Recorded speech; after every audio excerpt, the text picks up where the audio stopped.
All right, we're back on Morning Line. Thanks for joining us on this Tuesday, talking the TV biz. Our guest this morning, former CBS executive and author Jim McKairnes, who now lives in the Nashville area, was in LA for several years, and also with us, programming director Mark Binda. Thanks for coming on, guys. We appreciate it. You're welcome. Before we get to the phone calls, I was trying to think from some shows in the 70s that are continuing even today now.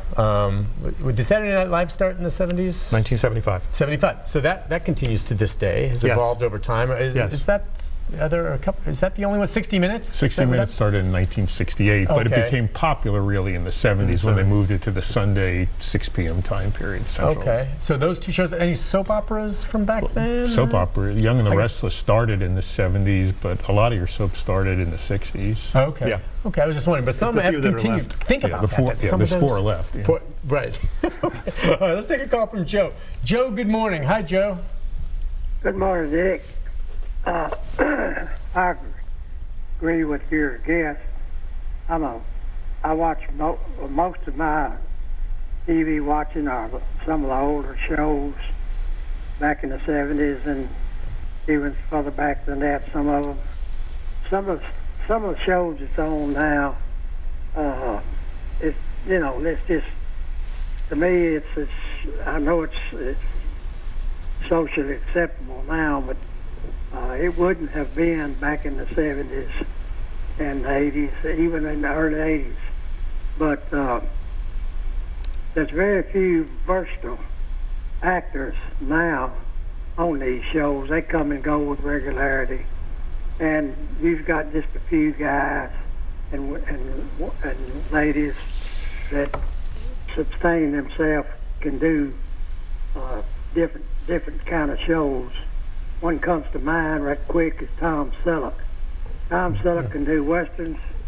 He can do the Jesse Stone series, and the best one for me that's realistic on TV now is the New York Blue Bloods with Selleck, and those shows, if you watch them, they give you a situation to where it's accepted, and the way they solve it in this family, and it's really refreshing to see that, because some of these shows like Naked and Afraid and stuff like that, that's just trash as far as I'm concerned.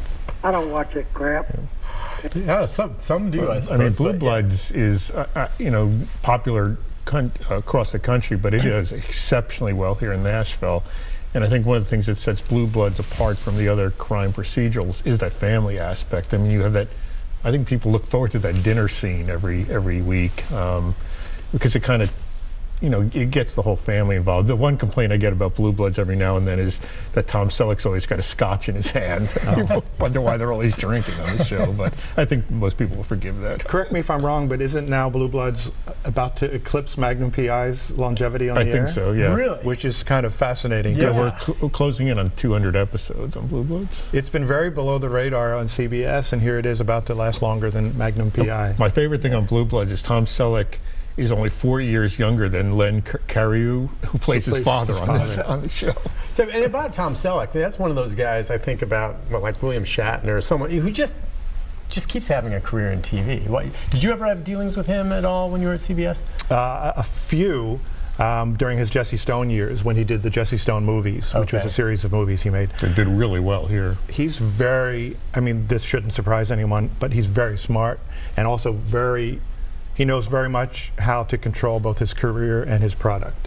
Okay, yeah, obviously. So he's very involved, very involved. What do you mean, just involved with the script? All aspects of the show. Or this was, I'm not familiar with Blue Bloods other than the fact that it's on the air. But in terms of Jesse Stone and then Magnum before that, which predated my arrival, he's just a guy who's really in charge of his show and his career, and he knows what he's doing. And it shows. Yeah, with the success of his career, it's been something else. I didn't realize it's going to well, of course, already there's a spin-off with Magnum P.I. too that he's watching, and so, we're not spin-off, a remake. Let's go next to Smiley. Smiley, good morning. Hi, Smiley. Good morning. Good morning, sir. Yeah, since you were just talking about Tom Selleck, I got a little inside information for you. His birthday is the same day as mine, February the 10th. Okay. So, but I got a couple of years on him. So, yeah. But here's you said that these guys are pretty hard to stump. So I'm going to give them a check right now. Okay, do it. Now, years ago, there used to be a radio show which eventually made it onto TV. It was a black show called Amos and Andy. And there was a lady on there who played the Kingfish's wife, and that was Ernestine Wade. And Ernestine had a very famous son.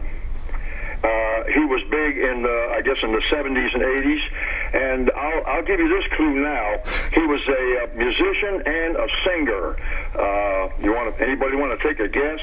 Was he in any TV shows, or he was a performer? Well, he was a performer, but I'm sure he played a lot. He was a major artist, though. African American who was on Amos, whose mother was on Amos and Andy. Yeah. I used to love that show. I used to listen to it on the radio. I have no idea. I'm saying Ben Vereen. I don't know. Yeah. Okay, let me give you this clue. He was known as the fifth Beatle. An African American who's known. I'm stumped. Yeah, who would that be? I have no idea. That would be Billy Preston.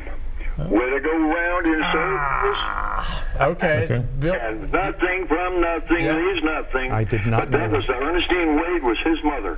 And she is the only one that made the transition from radio to TV, because she was the only black person in the cast. As you probably remember, on radio, Amos and Andy were both white. It was Freeman Gosden and Charles Correll. And they did most of the male voices on the radio show, but then, of course, when they moved to TV, Alvin Childress was Amos, and Tim Moore was Kingfish. How long ago was that, Amos and Andy? When it was 50s, the radio show? In the 50s? The radio show was the 40s and 50s. But I think kind of it's a good segue. I think one of the things probably in your book, I'm sure you talk about, is while there was African American characters in the 60s, like Bill Cosby, should I even say his name, on I Spy, and Julia. I think it was really the 70s where the Jeffersons and Good Times, those kind of shows really came into popularity. Right, thanks to Norman Lear, All in the Family begat the Jeffersons and Maude. Maude begat Good Times. So most of these were Norman Lear productions. Sanford & Son was also Norman Lear. Yeah, I think in the 60s there was an advancement, but again, Bill Cosby was co-starring with a white guy.